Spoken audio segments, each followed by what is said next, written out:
We're going to take the North and never give it back. So that's a good pick. You get the corner. I got to go bold, right? I got to go bold for this. Yeah, she's got some nice. Welcome back to the Unbearable Sports Podcast. I'm your host, Brad. Make sure to like and subscribe if you're out there on YouTube and rate the show 5 stars everywhere that you get your podcast.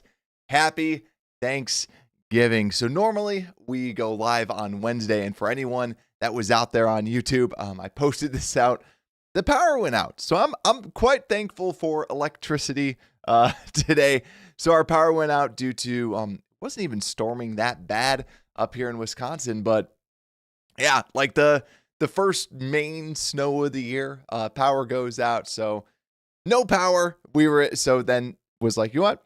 We'll do it in the morning, and then we'll get out there and do our festivities. So happy Thanksgiving, everyone. I see Marcus out there. Happy Thanksgiving to you, man. And just happy Thanksgiving to everybody. And we have a whole bunch of stuff to cover with this Bears versus Eagles.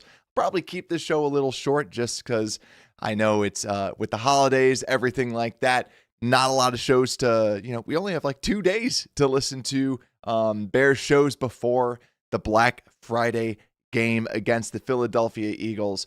But man, this is going to be a crazy game. And before we even get into that, I want to first talk about so first off, everyone that's watching, I just have a fun little poll question out there. What's the best food at Thanksgiving? Because I've never gone live at Thanksgiving, just kind of curious, like what's everyone's favorite food at Thanksgiving? Because I'll share mine a little bit later on in the show as people kind of start trickling on in. Squeegee, happy Thanksgiving to you too, man. But yeah, so first thing that I want to do is I actually want to break down the last game. I said that I really wanted to go through the all 22. I wanted to mainly talk about the offense because the defense, it's kind of, we've heard a lot about the defense. It's, Action Jackson played really well. Thought that Nashawn Wright played really well. But when we talk about the offense, I really wanted to look at Ozzie Trapillo. So just looking at it, when we're looking at the run game, I felt like there were some misses that they had, and also just big defensive linemen like Harmon on their line was really kind of wrecking us. But the thing that I thought was really good was it's good/bad was you saw other people step up. You saw Jonah Jackson, I felt, had a very good game for the Bears. But then also it wasn't the best Drew Dahlman game. It wasn't the best Darnell Wright game. But you just saw everybody else kind of step up. Ozzie in the run, because I know that was the big question. Ozzie's feet going side to side wasn't as fluid as, say, a Theo Benedette. And that's where I could still see the Bears wanting to go with Benedette this week. We'll talk more about that later. But yeah, Ozzie in the run game, he was solid, but I just thought the mobility was a little bit limited. Monangai was really good. And there was also a run by Swift that he wanted to bust it outside, like we've always kind of talked about on the show. Wanted to bust it outside. It was in the red zone. He had a hole right up the middle. If he just, put his head down and powered forward, he would have gotten it. That's when they then put in Monangai. Blocking was perfect for Monangai, so I can't give him too much credit there. But you're curious if the Bears were like, listen, you had a hole right there. You got to just put your head down and go. And that's the thing with Swift is when he goes against these really good defenses, he almost gets nervous and he almost gets like a little intimidated. So when we break down this Eagles defense, he'll have some motivation. He was an Eagle, and so maybe he's going to have more motivation. But that's the thing with Swift is sometimes he just doesn't feel it. And that was one of those games, just rewatching it, that you're like, he wasn't feeling it. Now, obviously, he had the fumble, but that's a good part about having Monangai too. You can kind of go out there. So you can go out there with a different running back. So then we'll go into passing. And passing, I did something different. I ended up jotting down kind of like good throws, kind of like having three different sections. So one is like above expectation, one is at expectation types of plays that he was making, and the other one is below expectation throws. So overall, I had 16 plays with Caleb Williams that I felt were like at expectation. So these were like solid throws that you're just like, okay, that's a normal throw. That's it could be a screen pass. It could just be a simple dump off. It could be a throwaway, right? So I put 16 just solid at expectation plays.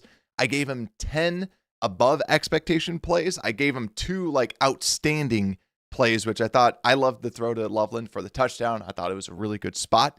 Also the Rome seam route, something that I also found out was Caleb Williams throwing. So it basically, for those that play Madden, it's like essentially like the 4 verticals, but it's the tight end route right down the middle. That is like his best throw that he makes, is that right down the middle, run straight, run, with like the little hash marks right in the middle. Whenever someone does that, he can just put that ball right there. That to me is his best throw that he ends up making. So I just thought that was great. I think that he just makes those plays phenomenally. Also and then the other piece too. So I thought he did great there. But on the flip side, right, if you only want to hear positive stuff, you can kind of skip ahead like a minute or so. When it comes down to negative plays, I gave him 12 below expectation plays. So one was just a bad play. One was just the bad play, the fumble, stuff like that. Someone was open. He didn't throw it, right? That's just a bad play.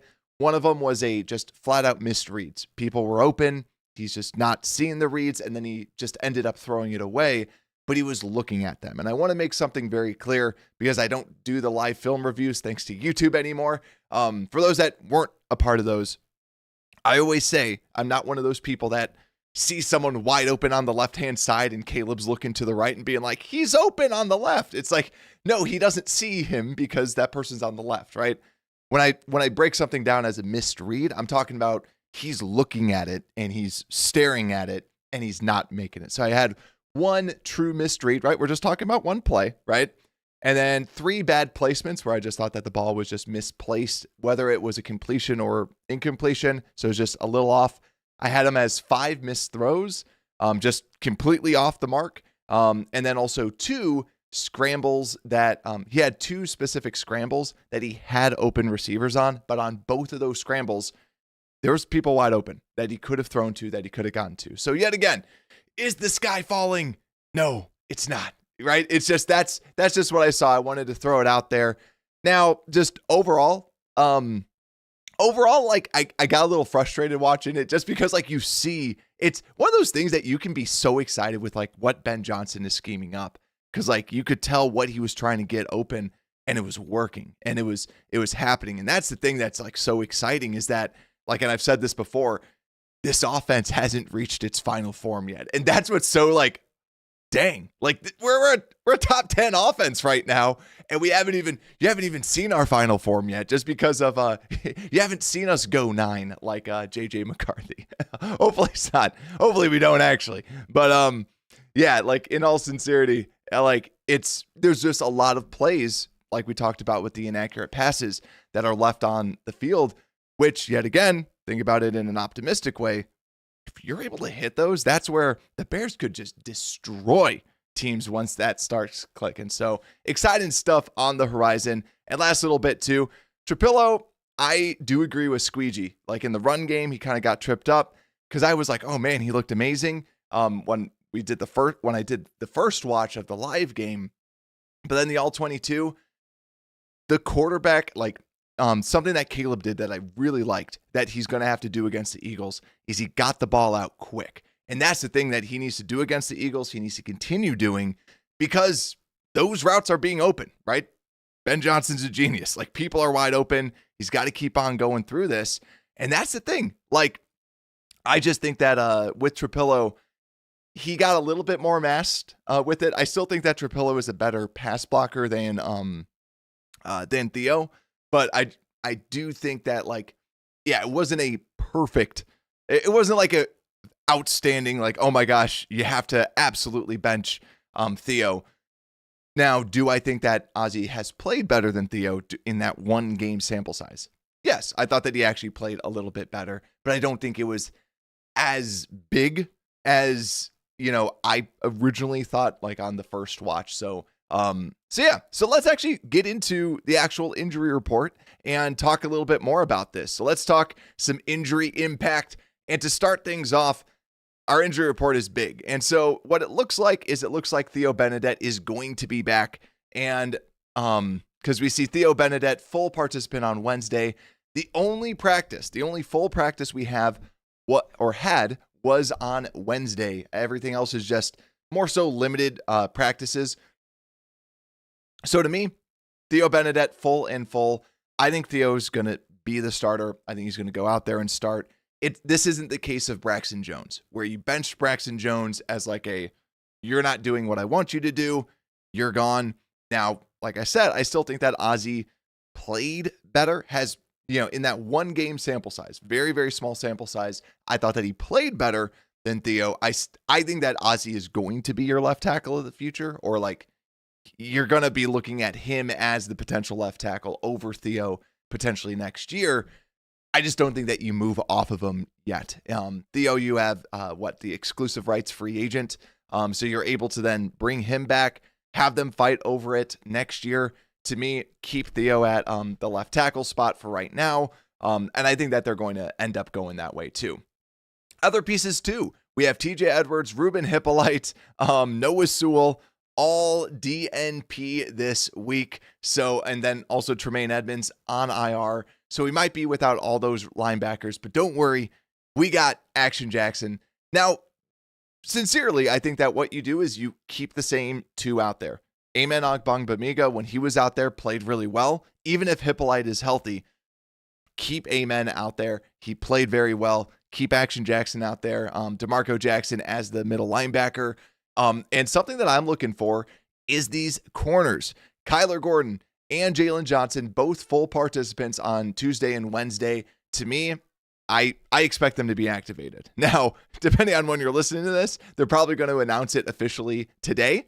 So to me, that's where one of the things that I want to do is I want to, they're going to be full participants. So they're full participants. I expect them to be elevated to the active roster. Now, what I'm looking at for the Bears, why not play more dime? I brought this up as kind of like a partial joke just because Dennis Allen has said that Dennis Allen wants to have more, dime packages out there, different looks. And to me, why not?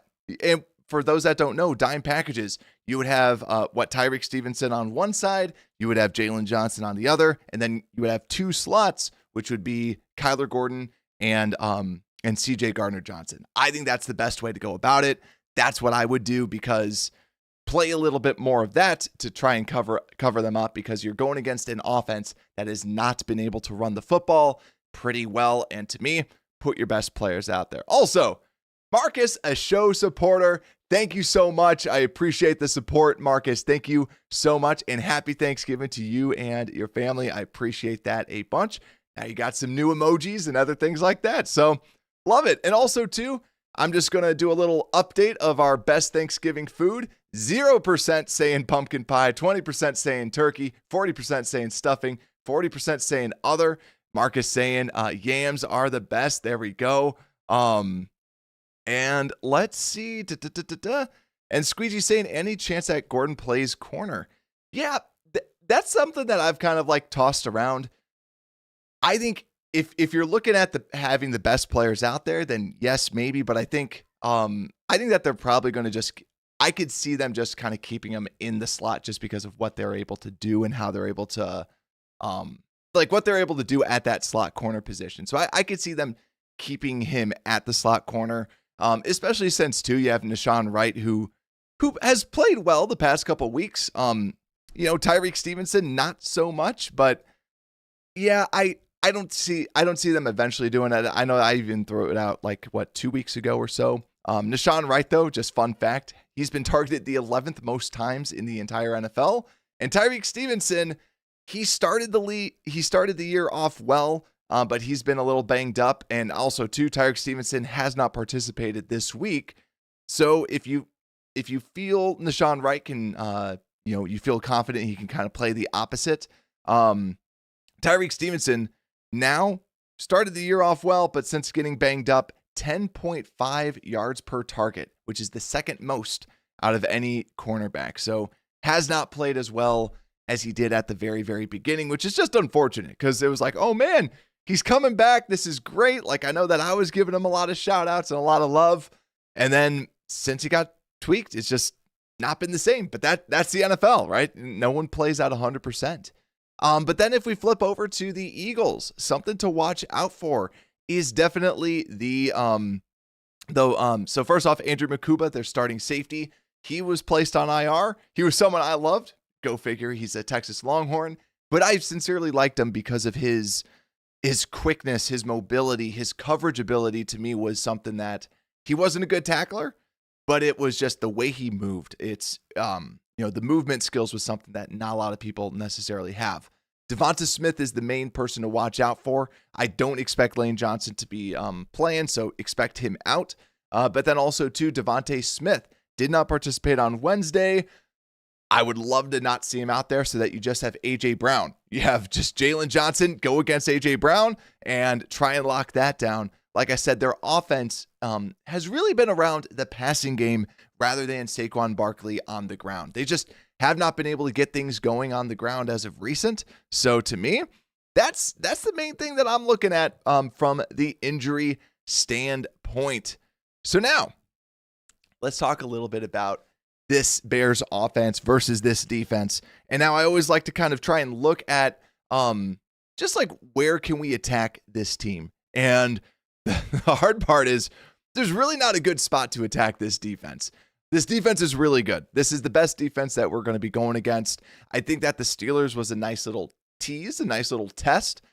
But this Eagles defense is legit. They're the real deal. Now, if you're looking at advantages, things that we do really well that they cover poorly against, there's not many. Because, like, for example, we're the 5th best outside run EPA team in the NFL. They're 7th best at covering it.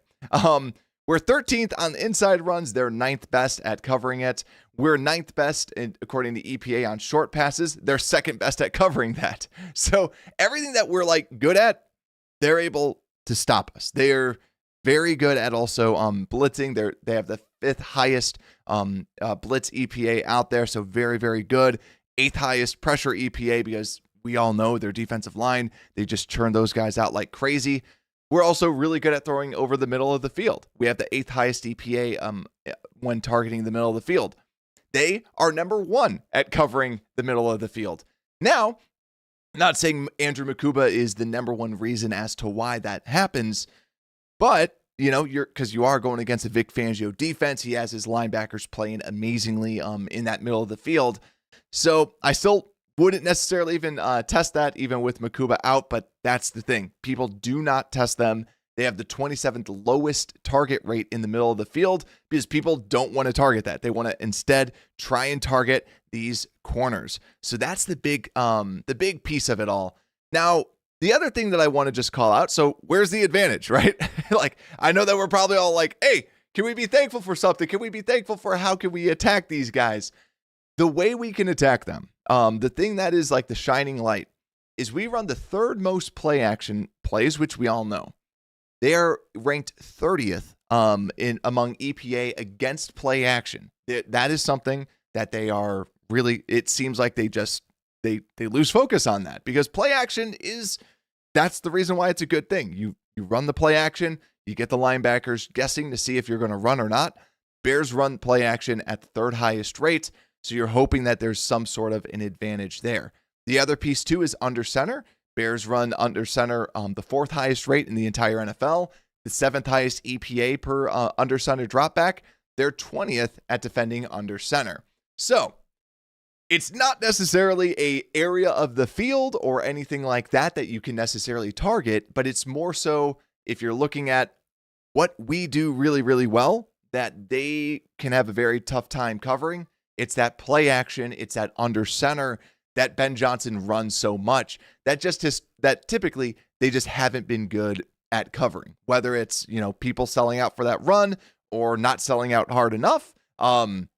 That's something that the Bears can hopefully, fingers crossed, take advantage of with this incredibly good defense. So if we flip over to their actual defense and break it down, this defense is good. Zach Bond, he has found new life. He's really just found a home at the Eagles. 7th highest graded linebacker. Like we've said too, they really just can elevate these linebackers because of the Vic Fangio system. Nakobe Dean also very good linebacker, 48th highest graded linebacker, smaller stature, but still Zach Bond in the middle makes it very hard to target over the middle of the field. And you factor in Cooper DeJean, one of the top slot corners in the league in just his second year, and also Quinyon Mitchell, someone who I loved coming out.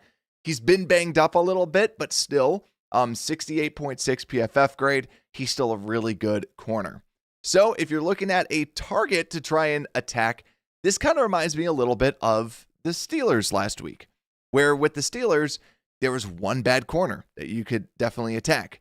Adoree Jackson is that. He hit the magical age of 30 and has fallen off a cliff. He's PFF's 107th graded corner out of 110. His coverage grade is 45.6. So if you're looking at a spot of the field to attack and try to pinpoint, it's that right side of the field where you have Blankenship, who is kind of having a down year. PFF has him graded as 89th out of 94 safeties, 90th in coverage grade out of 91 qualifying safeties. So you're targeting that side of the field, and also Sidney Brown in for Makuba is also a slight mismatch. Sidney Brown is not an awful safety, but he's still someone that, yet again, a backup caliber safety that's coming on in. So stay away from DeJean, stay away from Mitchell, right? But it's that side of the field, the right-hand side of the field, wherever Blankenship, Jackson is, that you could potentially take advantage of some of that. So one of the big matchups to look out for is Rome Odunze. That's something that I'm looking out for with Rome Odunze. We've seen this connection be off a little bit more with Caleb and Rome. It started off really hot. It was like, oh man, this is the match made in heaven. This is the thing that we want to see, right? But since then, Rome and Caleb to Rome has the third lowest catch rate out of all quarterbacks to wide receivers.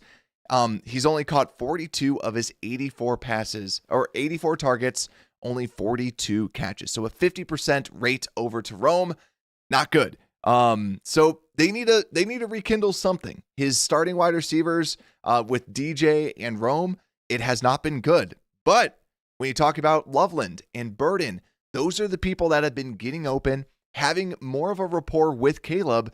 And quite frankly, when watching the tape, Loveland is showing what he did at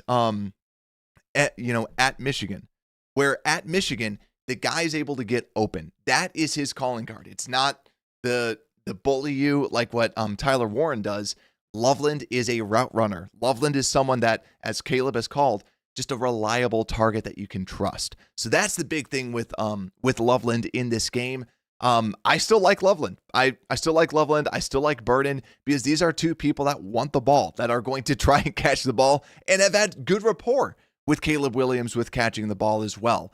So we need a big game from Odunze. I still, though, like the rookies to take some targets. And then also with the offensive line, just shout out, right? You're talking about Joe Tooney, 10th highest graded guard. Jonah Jackson, 12th highest graded guard. Also shout out Jonah Jackson. Jonah Jackson, as like I've called him multiple times. He's that typical average, below average starting guard. He's played great. I've been like, this year he's been playing fantastic, which is just surprise. Like it is surprising, right? It's not the way that he's normally played. He's playing great in this offense. So kudos to Ben Johnson for shouting out, wanting to get his guy, bringing him in, and he's been playing very well. Darnell Wright's been playing like a Pro Bowler. Didn't have the best game last week, but still, it's just he's been playing like a Pro Bowler. Dahlman's been playing like a Pro Bowler. Just got to figure out that left tackle spot. So it's exciting stuff. To me, I think that when we're looking at the ground game, this is also a defense that has only allowed 4 yards per carry rusher, which was last week. In the last 6 weeks, they've only allowed 4 yards a carry rusher. That has been the primary back. And that's been Javonte Williams last week at like 4.4 yards a carry. So you're not going to be able to this doesn't appear to be a defense that you can just establish the run and dominate that way. You're going to have to rely on Caleb. You're going to have to rely on Caleb making those big throws. And that's why, to me, I normally don't like to say, like when we talk about the matchup to watch out for, right? Let me know your matchup to watch out for this offense. to me, the matchup I'm watching out for is Caleb, or the X factor, the matchup. It's Caleb, because I feel like we need Caleb to be on his P's and Q's this game. This needs to be a great coming out party for Caleb. This week, you're talking about Black Friday. You're talking about people are going to be watching this. A lot of people have Amazon Prime. They're going to be putting on this game, and this is going to be a big game for him. And the biggest key is hitting the wide open throws. It sounds so basic, but that's the thing. Ben Johnson's going to find something that he's going to scheme up, and it's a chess match between two chess masters, right? You got Vic Fangio on one side. You have Ben Johnson. Ben's going to find something. He's going to try and exploit it. He's going to try and use it, and he's going to try and do something big. Vic is going to try and pressure Caleb. When Caleb's been pressured, even if it doesn't hit him, if there's someone around him, he gets a little wobbly. Ball goes a little bit high. Like there was that throw right across the middle to Rome, goes low. It's just that he gets a little spooked. That's going to be the big thing that I'm watching out for. It's going to be Caleb. And so matchup, I'm just putting Caleb versus Vic Fangio. It's very generic, but it's going to come down to Caleb for this offense. But next, let's talk a little bit about this Bears defense. So this Bears defense, I feel like I shouldn't even go through the stats because this is going to be a different Bears defense with Jaylon Johnson. And say what you will about PFF. The thing that I really like about them is I love the analytics side of it. That is something that, there's not much debate about, not the grades, right? The analytics side of the things, the analytics side of the fence, where they've talked about kind of WAR, wins above replacement, and just valuable positions. And the two most valuable positions on the defense, it's, are you rushing the passer or are you covering someone? In a lockdown corner, does it get slept on as one of the most valuable positions on this defense? One of the most valuable positions in the NFL outside of quarterback. Getting back Jaylon Johnson is a huge spark for this defense, knowing that one side of the field is going to be locked down. And obviously we do have to see just how healthy he is, but I'm assuming that he's going to be back to full health as best as possible. That is something that is going to change this defense. And I think that cannot be overstated enough, because you're literally jotting out, no offense to Nashawn Wright, like you're jotting out Nashawn Wright. We saw what happened, how this defense changed when you just added CJ Gardner-Johnson over Nick McLeod, a backup caliber player versus someone who is, CJ's been solid. He's not been amazing, but you're putting a solid player back out there rather than a bad player out there. And the quality of player that you could potentially get with getting Kyler and Jaylon both back, that's where this defense can really kind of step up, even though that the linebackers are not fully healthy. And they're not going to be, we're not going to, most likely not going to be seeing our starting linebackers out there. I am optimistic for what we can do against the pass. So let's kind of break down a little bit of where they've shined. So like I've said before, this is a defense. This is an offense that has not been able to get the ground game going. Big reason, inside the tackles. They are 30th in the EPA per play. So what do we know they're going to do? Saquon, he wants to kick it outside. They have the 9th highest outside rush EPA. They're going to be trying to kick it outside. You're going to have to contain your edges. That is something that the Bears have not done well. Right? It's simple for us to say it as just an analyst that's saying, hey, this is what you have to do. This is how you protect it.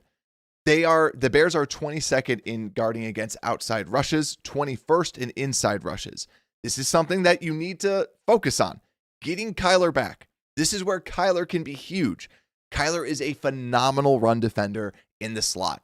And if you're able to get him back, not saying that he stops Saquon Barkley immediately, but you better believe he's going to help like absolute crazy over whoever might be out there. Also, another reason why I love running dime, you have CJ Gardner-Johnson, someone who's cut from the Eagles because of his attitude. Better believe he's going to want to be out there. He's going to want to play. Let the man play. I'd play a lot of dime, have DeMarco Jackson in the middle. You know that CJ is going to be a dog out there for sure. The other piece, too, that I want to just highlight is Philly. Philly runs a lot of, they do the Luke Getsy offense where they do a lot of curls. They do a lot of stick routes, right? They come back to the ball a lot. Philly fans do not like that.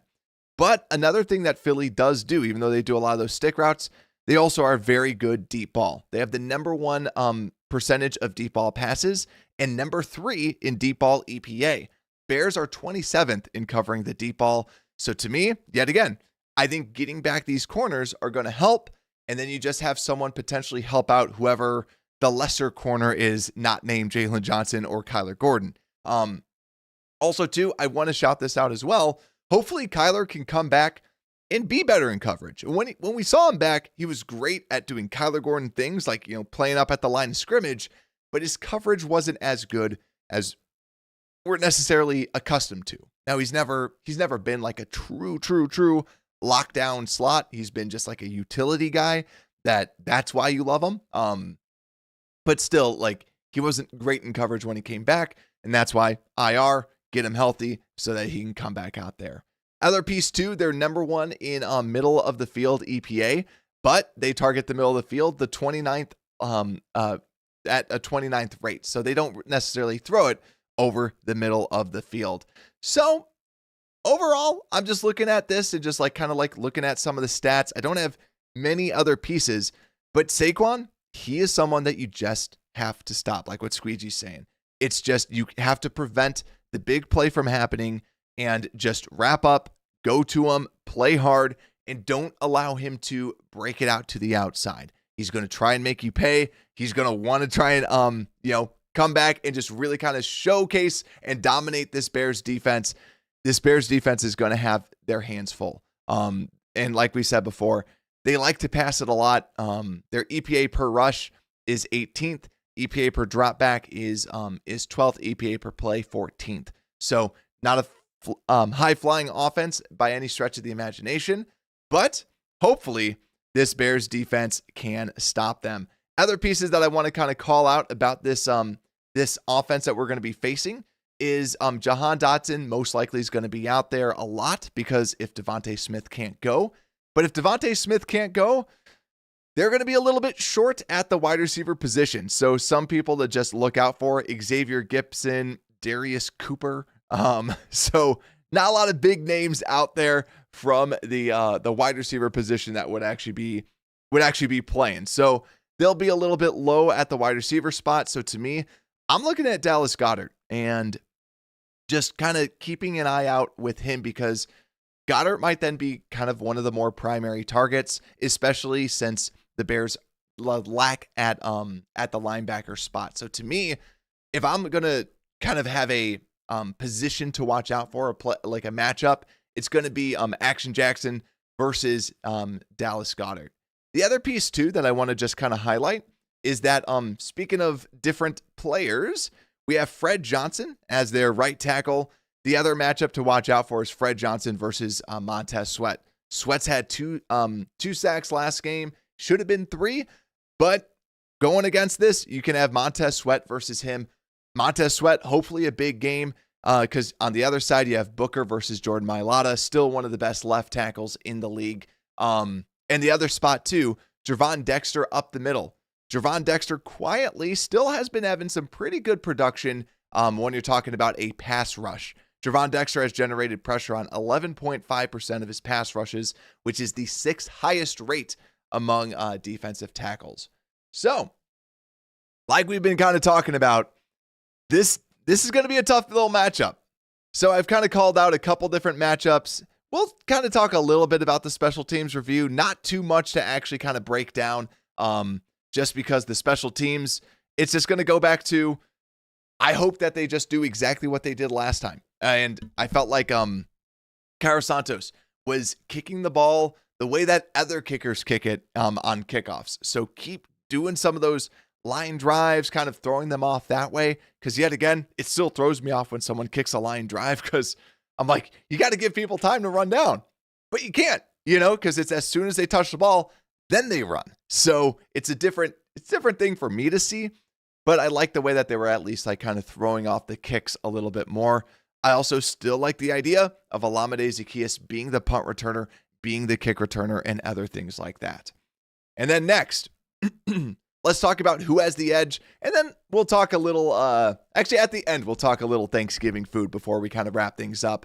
But if we're talking about who has the edge, if we're talking about the Bears offense, so this Bears passing attack versus this Eagles passing defense, I'm giving it to the Eagles. And I'm giving it to the Eagles on both sides of this defense. The defense is very, very good. And then we're giving it, then when we flip over to the Bears offense versus, or the Bears defense versus this Eagles offense, I'm actually going to give our pass defense the edge, and I'll give their run offense the edge over us there. So the Eagles overall have the edge, I would say, and they're playing at home. Let's get into our game predictions, though. So let me know your game predictions down below. What is your score prediction and one bold prediction? Because that's what I want to know. And that's the big thing, right? And I know I've been notorious for picking. Actually, I'm not. We joke about me picking against the Bears. But we'll see. Bears right now we're 7.5-point underdogs too against the Philadelphia Eagles. Bears are also listed out there, according to DVOA, as the worst ever 8-3 team, according to their metrics. So, let me know your score predictions, because I'll let you know mine. I hope this doesn't jinx it, but I'm picking the Bears. I am picking the Bears. It's a Thanksgiving miracle. It's something with the feeling, the vibe, with just how the Eagles are right now.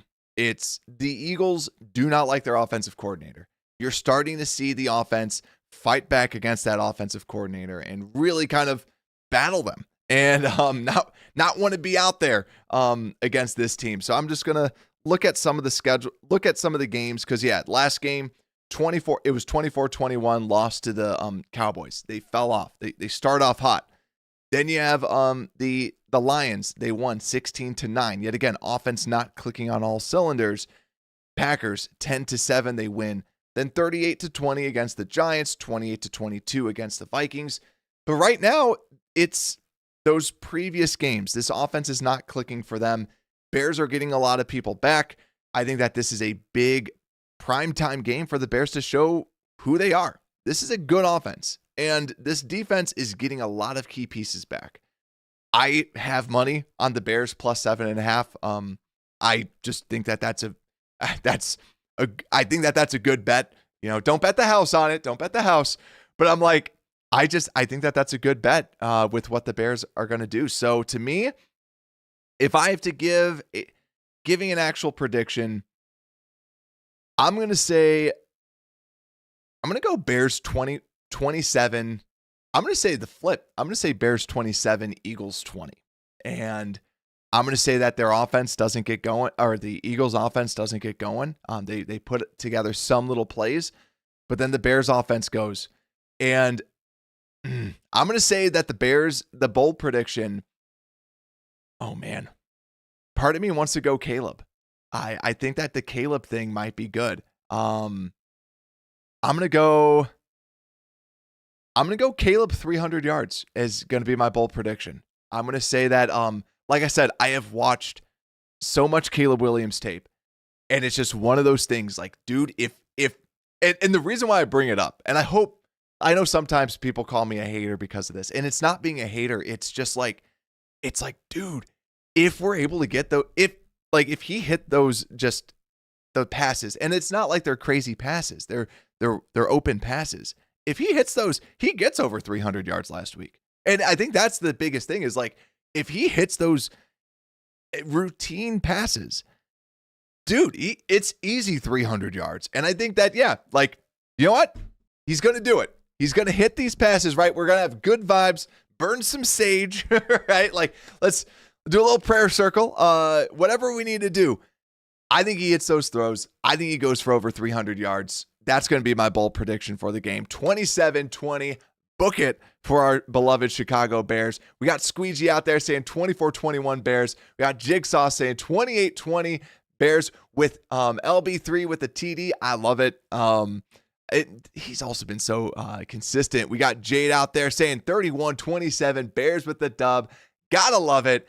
So also, that's what we have out there. Let me know continuously what you think your score predictions are. But now the moment everyone's been waiting for. The best Thanksgiving food.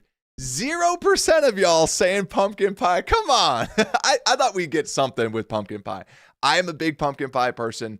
I love pumpkin pie. We got 19% saying turkey, 44% saying stuffing, 38% saying other. That was the hard part. I was like trying to figure out the different things. I'll let y'all know what I like to do at Thanksgiving. So we for Thanksgiving we'd always used to go up north in Wisconsin. Now we just kind of hang out around here just because my wife's grandpa passed away a little over a year ago, so we would kind of visit up there before, but now not so much. It was also always a haul.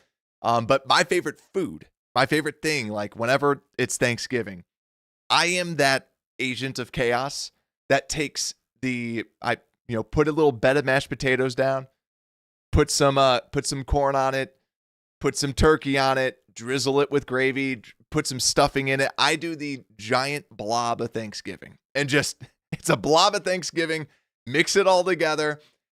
That's what I do. That is my favorite Thanksgiving food, is just the combination of all the flavors together and everything like that. That is my piece. That is what I do. My wife and everyone is just like, that is always disgusting, but it's so good. It is so good because you get the different flavors of the stuffing, and I'm not a big cranberry or like yams or anything like that type of person, so I don't add that stuff into it. But yeah, that's what I end up doing with it. But then just one giant plate of Thanksgiving, and then get a slice of pumpkin pie. Nothing better than the slice of pumpkin pie later on, at the very end of it. But that's the way I do it. But let's see, Squeegee saying mom's homemade noodles with mashed potato and overnight salad for dessert.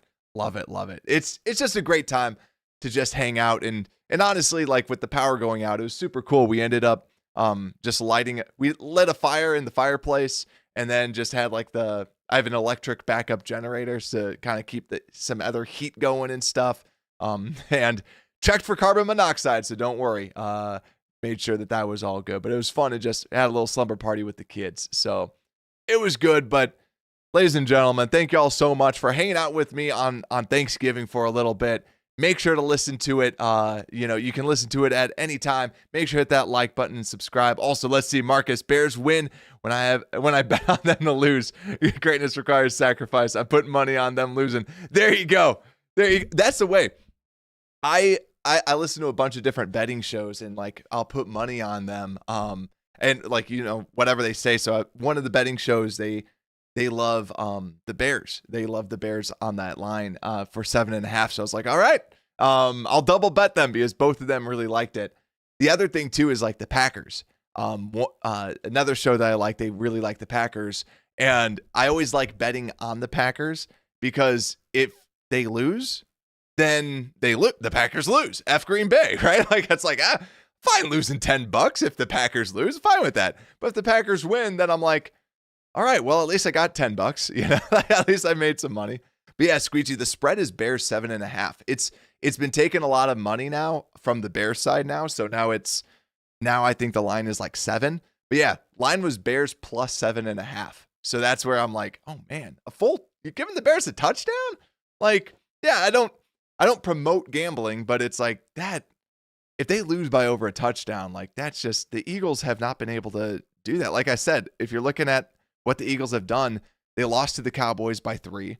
They beat the Lions by 7, beat the Packers by 3, beat the Giants by 18, and beat the Vikings led by Carson Wentz by 6. So it's they've really just only blown out the Giants, and that's it. So hopefully we're not at the same caliber as the Giants. So we'll see. But I got $20 riding on the Bears plus 7.5. So we'll see. But I will be live probably around 7:30 on Black Friday then to just kind of recap the game.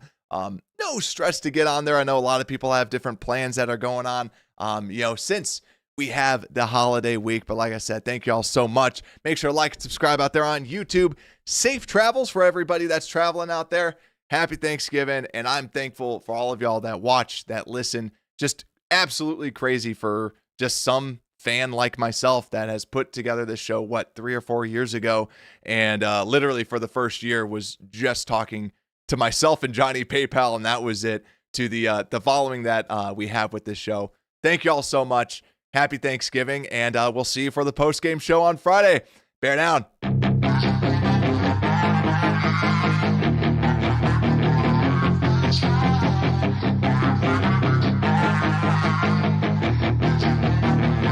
Yeah, she's got some nice long hair, and you know that she's